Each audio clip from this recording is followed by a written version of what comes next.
சிம்மராசி அன்பர்களே, சுக்கிர பெயர்ச்சியால் என்ன பலன்? 12/1/2026 வரை தனுசு மனையில் இருக்கக்கூடிய சுக்கிர பகவானால், அதாவது சுக்கிர பகவான் உங்கள் ராசிக்கு யார் அப்படின்னா 3க்குரியவன். அதாவது முயற்சி, தைரிய, வீரியத்தை கொடுக்கக்கூடியவன். அதே சமயத்தில் 10க்குரியவன், தொழில் ஸ்தானத்தின் அதிபதி தான் அந்த சுக்கிரன்.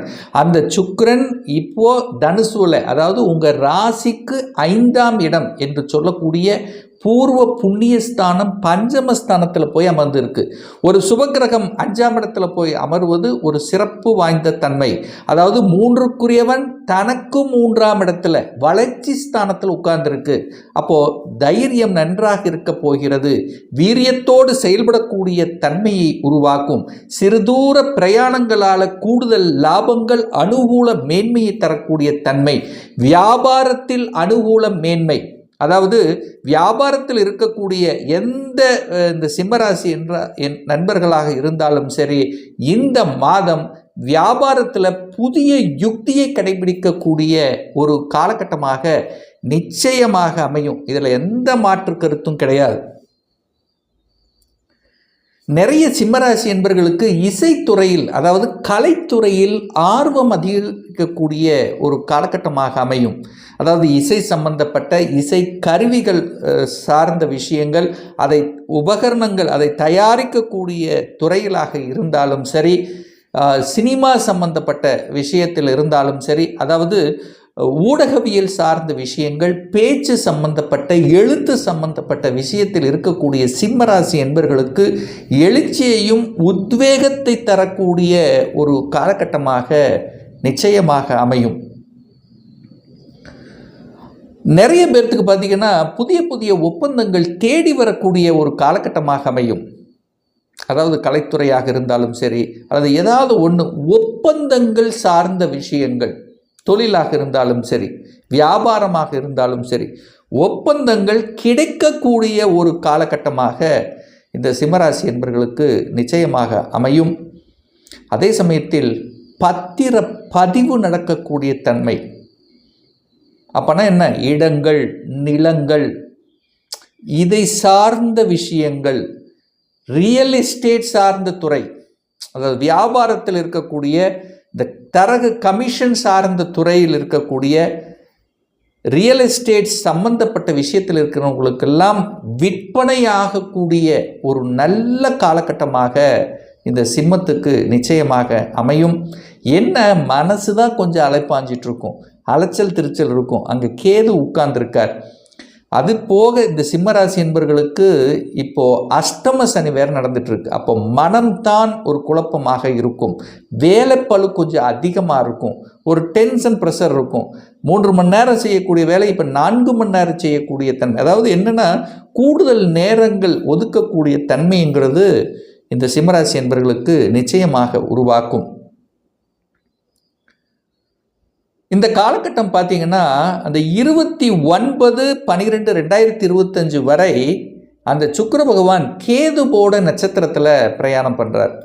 அந்த கேது அப்படின்னாலே எப்போவுமே ஒரு தடை செய்யக்கூடிய கிரகம் அப்படிங்கிறதுனால, அந்த கேது உங்கள் ராசியில் இருக்கிறதுனால சில மனக்குழப்பங்களை ஒரு சிலருக்கு உருவாக்கும். அதுவும் குறிப்பாக சொல்லப்போனால் மகம் நட்சத்திரத்தில் பிறந்த இந்த சிம்மராசி என்பவர்களுக்கு அந்த டைமில் ஒரு குழப்பம் இருக்கும்.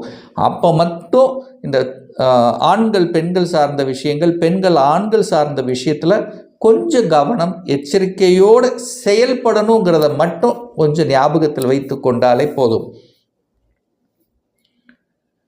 30/12/2025 9/1/2026 வரை சுக்கிரன் தன்னுடைய சொந்த நட்சத்திரத்தில் டிராவல் பண்ணுறார். இந்த காலகட்டம் ஒரு அற்புதமான ஒரு காலகட்டம் சிம்மராசி என்பவர்களுக்கு. அப்போ சொந்த நட்சத்திரத்தில் பிரயாணம் பண்ணும்போது சுக்கிரன் வலுப்பெறுகிறது. ஸோ இந்த காலகட்டத்தில் வீட்டு சார்ந்த விஷயங்கள், நிலம் சார்ந்த விஷயங்கள், விற்பனை சார்ந்த விஷயங்கள், விவசாய நிலம் வாங்குறது, விற்பனை பண்ணுவது, அல்லது வீடு கட்டுவது, வீடு வாங்குவது, ஸோ இந்த மாதிரி வீடு சார்ந்த விஷயங்கள், நிலம் சார்ந்த விஷயத்தில் சிறப்பை தரக்கூடிய ஒரு காலகட்டம். என குருவினுடைய பார்வையும் கிடைக்கிறது. அப்போ குருவினுடைய பார்வையில் இருக்கும் பொழுது நிச்சயமாக பெரிய மனிதர்களின் தொடர்புகளும் இந்த காலகட்டம் இருக்கும். அப்போ நன்மதிப்பு பெறக்கூடிய தன்மை, கலைத்துறையில் இருக்கின்றவர்களுக்கு புகழ் கிடைக்கக்கூடிய, கௌரவம் கிடைக்கக்கூடிய தன்மைங்கிறது நிச்சயமாக உண்டு. ஸோ ஏதோ ஒரு விதத்தில் பார்த்தீங்கன்னா இந்த காலகட்டம் சிறப்பு வாய்ந்த ஒரு காலகட்டமாக அமையும். ஏன்னா சுக்கிரன் 10க்குரியவன், உங்களுக்கு தொழில் சார்ந்த விஷயத்திலும் சிறப்பு தரும். ஏன்னா கலைத்துறையில் இருக்கக்கூடிய, ஜவுளி சம்பந்தப்பட்ட துறையில் இருக்கின்றவர்கள், அழகு சம்பந்தப்பட்ட துறையில் இருக்கிறவங்களுக்கெல்லாம் இந்த காலகட்டம் ஒரு அற்புதமான ஒரு காலகட்டமாக இருக்கும். குழந்தைகளுடைய ஆசைகளை நிறைவேற்றி கொள்ளக்கூடிய ஒரு காலகட்டமாக இருக்கும். ஏன்னா முயற்சி ஸ்தானத்தின் அதிபதி 5ஆம் இடத்துல இருக்கார். அப்போ உங்கள் முயற்சியால் குழந்தைகளுக்கு ஏதாவது நல்ல விஷயங்கள், ஒரு வீடு வாங்கி கொடுக்கறது, இடம் வாங்கி கொடுக்கறது, ஒரு வாகனத்தை வாங்கி கொடுப்பது, பூர்வ புண்ணியம் உங்களுடைய சொந்த ஊருக்கு செல்வது, அங்கே பார்த்தீங்கன்னா அதாவது கடவுள் சார்ந்த, அதாவது உங்களுடைய குலதெய்வம் சார்ந்த விஷயத்துக்கு சென்று வருவது, கோயில் திருப்பணிகளை ஆற்றுவது, அங்கே சில தானங்களை செய்வது, அந்த ஆன்மீகம் சார்ந்த விஷயத்தில் அப்போ கொஞ்சம் ஈடுபாடு நிறைய பேர்த்துக்கு உருவாக்கும். அடுத்தது பார்த்திங்கன்னா இந்த சுக்கிர பகவான் 10/1/2026 உத்திராடம் நட்சத்திரத்தில் ட்ராவல் பண்ணுறார். உத்திராடம் அப்படிங்கிறது சூரிய நட்சத்திரம். அப்போ உங்கள் ராசி அதிபதியினுடைய நட்சத்திரத்தில் அந்த காலகட்டம் பிரயாணம் பண்ண போகிறார், செயல்பட போகிறார். அப்போ தான் உங்கள் மனசில் இருக்கக்கூடிய, நீங்கள் எதையெல்லாம் செயல்படுத்தணுங்கிற உங்கள் ஆழமான மனசில் இருந்ததோ அதையெல்லாம் செயல்படுத்தக்கூடிய தன்மையை உருவாக்கும். சூரியனை போல இருக்கக்கூடிய இந்த ஸ்ட்ரைட் ஃபார்வர்டு, அப்போ பார்த்தீங்கன்னா கோபம் வரும், டக்குன்னு கோபம் வரும். சில சமயங்கள் பார்த்தீங்கன்னா அதிகார தன்மை கிடைக்கும், பதவி உயர்வு கிடைக்கக்கூடிய காலகட்டம், ப்ரமோஷன் எதிர்பார்க்கக்கூடிய ஒரு காலகட்டம். இன்னும் சில விஷயங்கள் எடுத்துக்கொண்டீர்கள் என்றால் அரசியலில் கூட என்ட்ரி ஆவதற்கான வாய்ப்புகள், சந்தர்ப்பங்கள் இந்த காலகட்டம் உண்டு.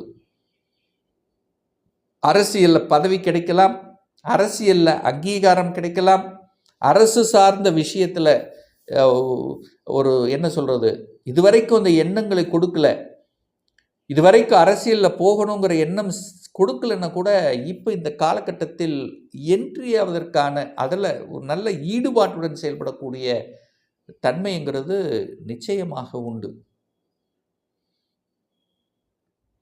அரசாங்க எக்ஸாமில் நாட்டம் செலுத்துவீர்கள். அரசாங்கம் சார்ந்த விஷயத்தில் நட்பலன் கொடுக்கக்கூடிய தன்மை. இது வரைக்கும் எக்ஸாம் எழுதலைன்னு இனி எழுதலாம் அப்படிங்கிற எண்ண உணர்வுகளை கொடுக்கக்கூடிய காலகட்டம். சுக்கிரன்னாலே சொகுசாக இருக்கக்கூடிய தொழில், அதாவது மெயினாக கம்ப்யூட்டர் சம்பந்தப்பட்ட நிறைய பேர்த்துக்கு கம்ப்யூட்டரில் வேலைவாய்ப்பு கிடைக்கும். இந்த சிம்மராசி என்பவர்கள் கம்ப்யூட்டர் சம்பந்தப்பட்ட தகவல் தொடர்பு துறை, communication, network, database, design, so இந்த மாதிரியாக இருக்கக்கூடிய அத்துணை சிம்மராசி என்பவர்களுக்கும் கொஞ்சம் அழுத்தம், ப்ரெஷர், டென்ஷனை கொடுத்தாலும் நிச்சயமாக நல்லவைகள் நடக்கும். ஏன்னா 5-10 கனெக்ட் ஆகிறதுனால அரசாங்க எக்ஸாம் எழுதணுங்கிற அந்த ஆர்வம் ரொம்ப ரொம்ப அதிகமாக இருக்கும். அதுவும் குறிப்பாக சொல்ல போனால் பேங்கிங் செக்டர், பேங்க்கில் போகணும், சென்ட்ரல் கவர்மெண்ட், ஸ்டேட் கவர்மெண்ட் சார்ந்த விஷயங்கள், ஸோ இது மாதிரியான எண்ண உணர்வுகளை நிச்சயமாக ஏற்படுத்தும். இதில் எந்த தடை இல்லை. அப்போது பணம் சார்ந்த விஷயத்திலும் சிறப்பு தரும். எப்படி சார் சொல்கிறீங்க? பொருளாதார உயர்வை கொடுக்கக்கூடிய ஒரு காலகட்டமாகவும் அமையும்.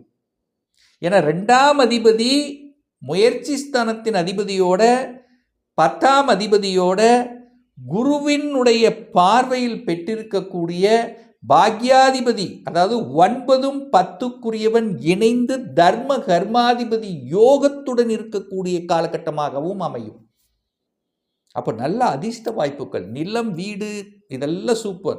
பொருளாதாரத்தில் முன்னேற்றத்தை கொடுக்கக்கூடிய, சமூகத்தில் அக்கறை, அங்கீகாரம் கிடைக்கக்கூடிய, பொதுநல தொடர்புகள், பொதுநலத்தன்மை, அதாவது என்னென்னா இதுவரைக்கு ஒரு சுயமாக இருந்தவங்க கூட இப்போ பொதுநல எண்ணங்களை கொடுக்கக்கூடிய அமைப்புகள், பெரிய மனிதர்களுடைய அந்த அடையாளம் கிடைக்கக்கூடிய வாய்ப்புகளை பெற்றுத்தரக்கூடிய ஒரு நல்ல பயிற்சியாக இந்த சிம்மத்துக்கு நிச்சயமாக அமையும். இன்னும் ஒரு துல்லிய பலன், டீட்டெயில்டு ஹாரோஸ்கோப் ரீடிங். உங்கள் ஜாதகத்தை பற்றி தெரிஞ்சுக்கணும். சொந்த தொழில் செய்யலாமா, இல்லை வேலை தானா, எப்போ நமக்கு ப்ரமோஷன் கிடைக்கும், எப்போ குழந்தை பாக்கியம் கிடைக்கும், எப்போ நமக்கு டிரான்ஸ்ஃபர் கிடைக்கும், எந்த கோர்ஸ் எடுத்து படித்தா நல்லா இருக்கும், அதற்குண்டான விதி கொடுப்பினை என்ன, எப்போ வீடு கட்டுவேன், எப்போ குழந்தை பாக்கியம், இது போன்று ஒரு துல்லிய பலன் வேணும், ஒரு பர்சனல் கன்சல்டேஷன் எடுத்துக்கணும் அப்படின்னு விருப்பப்படக்கூடிய அன்பர்கள் டிஸ்பிளே தெரியக்கூடிய நம்பருக்கு வாட்ஸ்அப் மூலியமாகவோ ஃபோன் கால் மூலியமாகவோ தொடர்பு கொண்டு நேரடியாகவோ அல்லது ஆன்லைன் மூலியமாகவோ கன்சல்டேஷன் எடுத்துக்கலாம். நம்மளுடைய அலுவலகம் கோயம்புத்தூரில் அமைந்துள்ளது. அதாவது கோயம்புத்தூரிலிருந்து மேட்டுப்பாளையம் செல்லும் வழியில் வெள்ளக்கிணர் பிரிவுக்கு அருகில் அன்னபூர்ணா ஹோட்டலுக்கு பக்கத்தில் அமைந்துள்ளது. பிரியர் அப்பாயின்மெண்ட் வாங்கிட்டு நேரடியாக கன்சல்டேஷன் எடுத்துக்கலாம். நிச்சயமாக இந்த பதிவு உங்களுக்கு ஏதாவது ஒரு ரூபத்தில் யூஸ்ஃபுல்லாக இருக்குங்கிறதுல எந்தவித மாற்று கருத்தும் கிடையாது. நம்மளுடைய சேனலை நீங்கள் ஃபஸ்ட்டு டைம் பார்ப்பவர்கள் என்றால் மறக்காமல் சப்ஸ்கிரைப் பண்ணிக்கிங்க. பக்கத்தில் இருக்கக்கூடிய பெல் பட்டன் மற்றும் ஆல் நோட்டிஃபிகேஷனை கிளிக் பண்ணும்போது நான் போடக்கூடிய அடுத்தடுத்த பதிவுகள் உங்களுடைய நோட்டிஃபிகேஷனில் வந்து சேரும். மீண்டும் ஒரு நல்ல பதிவில் உங்களை சந்திக்கும் வரை உங்களிடமிருந்து விடைபெறுவது உங்கள் அஸ்ட்ராலஜர் டாக்டர் சதீஷ்.